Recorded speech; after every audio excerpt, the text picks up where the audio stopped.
ये अपना natural accent है। अगर आप बोल रहे हैं नेटिव स्पीकर्स की तरह आई एम गुड। हाँ तो भाई क्या हाल है, आज एक फिर एक वीडियो के साथ मैं हाज़िर हूँ और आज हम बात करेंगे इंग्लिश के बारे में।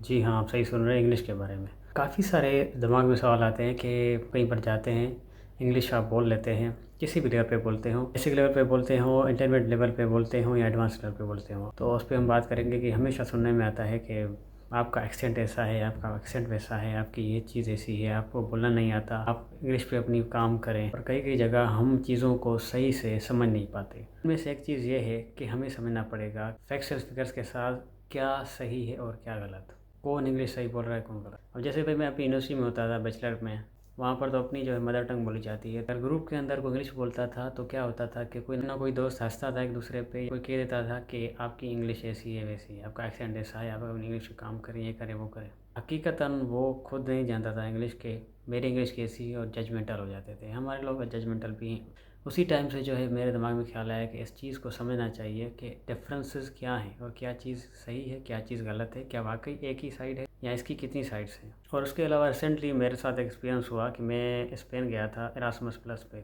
वहाँ पर क्या है कि पार्टिसिपेंट जो है 3-4 मुल्कों से थे, जैसे साइप्रस, पुर्तगाल, इटली, हम इटली से थे। और उसके अलावा एक लड़की अफ़गानिस्तान से थी, दूसरे कुछ तुर्किश थे और स्पेन के थे। तो भाई हुआ क्या कि कुछ इटालियन थे, वो कह रहे थे कि यार आपकी इंग्लिश ऐसी है, आपका एक्सेंट ऐसा है। और एक लड़का स्लोवेकिया का था, उसको कहा गया कि भाई तुम्हारी इंग्लिश वैसी है। और एक तुर्किश लड़का था, वो इंडियंस के बारे में बोल रहा था कि भाई एक यूट्यूब चैनल है, इससे ना इंडियंस का एक्सेंट जो है ना मतलब अजीब किस्म का है ये वो। मतलब भाई हर कोई इंग्लिश बोलता है और हम कम्युनिकेशन भी कर देते हैं, पर फिर भी बोल रहे होते हैं कि मतलब आपका एक्सेंट ऐसा है, आपकी चीज़ ऐसी है, आपकी चीज़ वैसी है। और अगर आपका भी एक्सपीरियंस ऐसा रहा है, जाहिर सी बात है अगर आप इंग्लिश बोलते हैं तो आपका भी कोई ना कहीं एक्सपीरियंस ये रहा होगा लोगों के साथ कि मतलब आपको भी किसी ने कहा हो इस हिसाब से कि भाई आपका एक्सेंट ऐसा है, आपकी इंग्लिश ऐसी है वैसी है। चलिए शुरू करते हैं। सबसे पहले हर किसी को ये समझना चाहिए कि लैंग्वेज एक कम्युनिकेशन का सोर्स है जिससे कम्युनिकेशन की जाती है। इससे फ़र्क नहीं पड़ता कि आप कैसे बोलते हैं, आप एग्जैक्टली जो नेटिव स्पीकर्स हैं ज़रूरी नहीं है कि वैसे आप बोलें। इसमें कई सारी चीज़ें आ जाती हैं, मैं ये क्यों बोल रहा हूँ इसके पीछे वैलिड रीज़न है। उससे पहले ये समझते हैं कि कौन सी लैंग्वेज दुनिया में ज़्यादा बोली जाती है या फिर किस लैंग्वेज को दुनिया में ज़्यादा बोला जाता है। यकीनन वो इंग्लिश है। इंग्लिश दुनिया की फ़र्स्ट लैंग्वेज है जो इस वक्त जो है ज़्यादा लोग बोलते हैं। अगर करंटली फिगर्स की बात करें तो दुनिया में 1.452 बिलियन लोग इंग्लिश बोलते हैं। इसके अलावा दुनिया में टोटल 67 कंट्रीज़ हैं जिसकी ऑफिशियल लैंग्वेज इंग्लिश है। कई सारे इंटरनेशनल इदारे हैं जिसके अंदर इंग्लिश बोली जाती है, जैसे United Nations, European union, international monetary fund और वर्ल्ड ट्रेड ऑर्गेनाइजेशन। काफ़ी सारे हैं।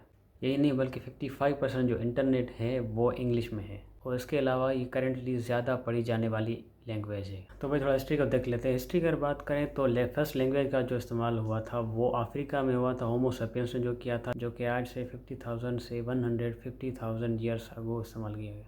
इसके अलावा लैंग्वेज की भी एवोल्यूशन हुई और लैंग्वेजेस जो है क्रिएट हुई। उसके साथ हज़ारों साल बाद जो है सिविलाइजेशंस आई और सिविलाइजेशंस ने जो है लैंग्वेजेस को फॉर्म किया, इन्वेंट किया और डिफरेंट तरीके से उसकी साइंस बनाई। साइंस के अंदर जो है जानवर और परिंदे या जो लिविंग थिंग्स है उनको जो यूज़ किया जाता था अपनी आइडेंटिफिकेशन के लिए। इजिप्टियन सिविलाइजेशन की बात करें तो वहाँ पर बिल्ली और काफ़ी सारे ऐसे परिंदे हैं जिनको यूज़ किया जाता था एज अ लैंग्वेज। और ऐसे जैसे जैसे वक्त गुजरता गया इंसान जो है तब्दील होते गए, चीज़ें तब्दील होती गई माहौलियात के हिसाब से। जिस हिसाब से डार्विन की थ्योरी जो है कहती है कि जिस हिसाब से चीज़ें जो है इवॉल्व होती हैं, लोगों ने जो है रहन सहन सीखा, लोगों ने जो है बोलना सीखा। तो उनको ये भी नहीं पता था कि हमसे आवाज़ निकलती है, जो है पहले शख्स से इंसान से जो आवाज़ निकली उसके बाद जो है आहिस्ता आहिस्ता ये चीज़ें जो है आती गई और लैंग्वेजेस बनती गई और उसके अलावा जो है लोग बोलते गए। और इस हिसाब से जो है आज 21st सेंचुरी में जो है हम लातादाद हज़ारों जो है लैंग्वेजेस हमारे पास हैं और हम बोलते हैं। एक और मिसाल दूँ जो कि 5,000 साल पहले एस्टिमेटेड है कि मोहनजोदड़ो में भी एक लैंग्वेज बोली जाती थी, जो कि आर्कियोलॉजिस्ट जो है अभी तक जो है पता लगाने की कोशिश कर रहे हैं कि तो उनमें भी अगर आप देखें तो सिंबल्स जो है इस्तेमाल की जाती थी मुख्तलिफ़ किस्म की, जिसको वो यूज़ करते थे एक दूसरे को कम्युनिकेट करने में। सबसे पहली बात समझने की ये है कि इन सारी बातों के बाद जो है लोग साइंस को और इस सारी चीज़ों को जो इस्तेमाल करते थे अपनी कम्युनिकेशन के लिए। कोई इस वक्त जो लैंग्वेज नहीं होती थी। देखिए लैंग्वेज की अगर हम किसी इंसान की बात करते हैं बोलने की तो उसमें 4 से 5 चीज़ें आती हैं। नंबर 1 उसकी ग्रामर, नंबर 2 उसकी pronunciation, number 3 voice, number 4 sound, number 5 dialects. देखिए जी, एक्सेंट की सिंपल जो डेफिनेशन ये है कि manner of pronunciation peculiar to a particular individual location और नेशन। मतलब ये कि एक प्रोनाउंसिएशन है लैंग्वेज की जो कि पर्टिकुलरली जो है इंडिविजुअल लोकेशन और नेशन इसको इस्तेमाल करती है। और उसके अलावा एक्सेंट जो है डायलेक्ट्स को भी रिफ़र करता है। देखिए इंग्लिश के अंदर अगर एक्सेंट की बात करें तो एक्सेंट ज़रूरी है, पर ये डिपेंड भी करता है कुछ फैक्टर्स पे। एक्सेंट का मतलब ये है कि आप प्रोनाउंसिएशन जो है किस हिसाब से बोलते हैं। उसके अलावा प्रोनाउंसिएशन यानी आप वर्ड्स को किस हिसाब से साउंड करते हैं। और तीसरा है वॉइस। वॉइस आपका नेचुरल वॉइस है, जैसे आप जो ज़बान से बोल रहे हो वो किस तरह से निकल रहा है। और इसके अलावा इसी से रिलेटेड डायलेक्ट्स यानी जहाँ से आप बिलोंग करते हैं, ये भी मैटर करता है। तो ओवरऑल अगर देखा जाए तो नंबर 1 होता है रीजनल डिफरेंस। देखिए एक बंदा जो नेटिव स्पीकर है और एक बंदा जो कि किसी और इलाके से है, जाहिर सी बात है अगर आप उस कंट्रीज़ के अंदर जो लैंग्वेजेस बोली जाती हैं उसके अंदर भी अगर देखेंगे तो आपको कई सारे डिफरेंसेस जो है मिलेंगे। एक ही लैंग्वेज के रीजनल डिफरेंसेस मिलेंगे आपको। इंग्लिश की अगर इसी वाले से बात करें तो ये तो एक लोकेशन ही अलग हो गई, मतलब एक कंट्रीज़ ही अलग हो गए। उसके अलावा जहाँ पर जो है लोग जो लैंग्वेज बोलते हैं तो उनको इस चीज़ की प्रैक्टिस नहीं होती। लैंग्वेज की भी प्रैक्टिस होती है। अगर आपको लैंग्वेज की प्रैक्टिस नहीं है, कोई लैंग्वेज सीखेंगे तो उसमें टाइम लगेगा उसके ऊपर काम करने पे। जो आपका एक्सेंट है पर जो आपका साउंड है उस लैंग्वेज को उसमें बोलते हैं तो ये भी कोई गलत नहीं है। देखिए इसी तरह से है कि अगर इंग्लिश बोलने वाला बंदा नेटिव स्पीकर है जो वो अगर आपके कंट्री में आए और आपकी लैंग्वेज बोलेगा तो जाहिर सी बात है वो उस तरह से नहीं बोल पाएगा जिस तरह से आप अपनी लैंग्वेज बोलते हैं। आर्ग्यूमेंट ये है कि सारे जो लोग हैं दुनिया के अंदर जो बिलियंस में लोग इंग्लिश बोलते हैं, सारों की इंग्लिश लेवल एक तो है नहीं। कोई बेसिक लेवल पे बोलता है, कोई इंटरमीडिएट लेवल पे बोलता है, कोई एडवांस लेवल पे बोलता है। तो इसका मतलब ये है कि हम इसको एक ही जगह पे ले नहीं सकते। ये जो डिफरेंस है एक्सेंट का और प्रोनाउंसिएशन का और उसके अलावा वॉइस का, जैसे आप बोलते हैं जहाँ से बिलोंग करते हैं, और उसके अलावा साउंड का, जिस तरह से आवाज़ों को निकलना चाह रहे हैं, आप दिमाग में एक चीज़ सोच रहे हैं पर वो साउंड जो है डिफरेंट तरीके से निकल रहा है। और उसके अलावा डायलेक्ट्स जो आपका जिस आप रीजन से हैं उससे बिलोंग करते हैं, जाहिर सी बात है, तो वो आपका नेचुरल एक्सेंट होता है। हर किसी इंसान के पास दो तरह के एक्सेंट होते हैं, एक वो जो उस लैंग्वेज में बोल रहा होता है और एक दूसरा वो जो हर लैंग्वेज के लिए जो साउंड वो अपने मुंह से निकालता है, वो एक्सेंट जो कि कांस्टेंट रहता है। और लैंग्वेज का मतलब ये होता है कि कम्युनिकेशन करना, यानी एक दूसरे से कम्युनिकेट करना, एक दूसरे की बात समझना, अपनी बात जो है किसी और के यहाँ कन्वे करना, दैट्स इट। इसी तरह से अगर आप नेटिव स्पीकर्स की तरह बोलना चाहते हैं तो आप बोल सकते हैं। अगर आपका नेचुरल एक्सेंट है तो उसमें भी आप बोल सकते हैं। इट डज़ंट मैटर कि आप लैंग्वेज जो है नेटिव स्पीकर्स की तरह ही बात करो, क्योंकि एक और चीज़ है, ये जो 5 चीज़ें हैं, प्रोनाउंसिएशन, एक्सेंट, वॉइस, साउंड और डायलेक्ट्स। इसके अलावा जो एक चीज़ है जिसको कहते हैं कॉपी। देखिए वॉइस को कॉपी करना एक लैंग्वेज में नहीं आता।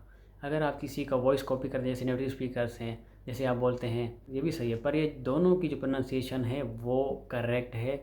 जो मैंने पहले बोला वो अपने नेचुरल एक्सेंट में बोला, जो मैंने दूसरा बोला वो मेरा वॉइस नहीं था, वो एक्चुअली मैं कॉपी कर रहा था जो वॉइस नेटिव स्पीकर्स की तरफ से बोला। इसका मतलब ये है कि जो हम प्रोनाउंसिएशन बोलते हैं उसमें भी थोड़ा ज़्यादा फ़र्क आता है, regional differences, cultural differences, dialects की वजह से। जो हम साउंड करते हैं वर्ड्स को, आई एम गुड, ये अपना नेचुरल एक्सेंट है। अगर आप बोल रहे हैं नेटिव स्पीकर्स की तरह आई एम गुड सेंटेंसेस को, इसको ये कहा जा सकता है कि मतलब ये चीज़ कॉन्स्टेंट रहती है। मान लें अगर 1 बिलियन लोग में से 50 करोड़ लोग जो हैं अगर सही नेटिव स्पीकर्स की तरह नहीं बोलते तो इसका मतलब ये नहीं हुआ कि उन्हें इंग्लिश नहीं आती। मतलब ये है कि वो कम्युनिकेट कर सकते हैं। जस्ट फ़र्क ये भी आ जाता है जो मैंने आपको अभी बताया कि वो लोग वॉइस को कॉपी नहीं कर रहे, तभी वो इस तरह से बोल रहे हैं। जी एडिशनली अगर बात करें तो इंग्लिश में भी अगर आप देखेंगे तो अमेरिकन देख लें, यूके देख लें और ऑस्ट्रेलियन इंग्लिश देख लें, उनमें भी डिफरेंसेस हैं। उनमें भी डायलेक्ट्स जो हैं जो वहाँ के लोग बोलते हैं तो उनमें भी काफ़ी सारे डिफरेंसेस हैं। Banana. Banana. Tomato. Tomato. Tomato. Water. Water. Water. Coffee. Coffee. Coffee. मतलब ये है कि हम तो अलग अलग कंट्री से, हम तो अलग अलग नेशन से, हम तो इंडिविजुअली बोलते हैं, हमारा कल्चर डिफरेंस है, हम में जो है उस तरह की प्रैक्टिस नहीं है, तो ओवरऑल एग्रीगेट इसका ये निकलता है। तो ये कहना करेक्ट है। तो हर केस में इस तरह से बोलना कि आपकी इंग्लिश ऐसी है वैसी है, आप इस तरह से बोलो उस तरह से बोलो, तो आप ऐसा नहीं कह सकते, क्योंकि ये डिफरेंसेस को आप ख़त्म नहीं कर सकते, क्योंकि हम अलग अलग रीजन से बिलोंग करते हैं, अलग अलग कल्चर से बिलोंग करते हैं, अलग अलग लोग हैं, अलग अलग प्रैक्टिसेस हैं अपनी लैंग्वेजेस की, तो हम उस तरह से साउंड करते हैं। इसका निचोड़ ये है कि नेटिव स्पीकर्स के वॉइसेस को कॉपी करना लैंग्वेज में नहीं आता। तो सिर्फ वो इंसान है जो नेटिव स्पीकर है, जो लैंग्वेज बोल रहा है, पर उस लैंग्वेज का जो प्रिंसिपल है, जो रूल्स रेगुलेशंस हैं, वो कभी भी नहीं कहता कि आप उस तरह से बोलो जिस तरह से उस लैंग्वेज को बोला जाता है, बल्कि उस तरह से बोलो जो लैंग्वेज कहती है। यूके के अलावा अगर यूरोपियन जो अदर जो कंट्रीज़ हैं, एशिया में देख लें, बल्कि जिस भी अफ्रीका में देख लें, जिस भी कंटिनेंट की अगर बात करेंगे, उसके जो अदर कंट्रीज़ हैं उनके अंदर आपको काफ़ी सारे ये डिफरेंसेस कांस्टेंट मिलेंगे। अगर ये वीडियो आपको अच्छी लगी है तो सब्सक्राइब करें, शेयर करें। शुक्रिया।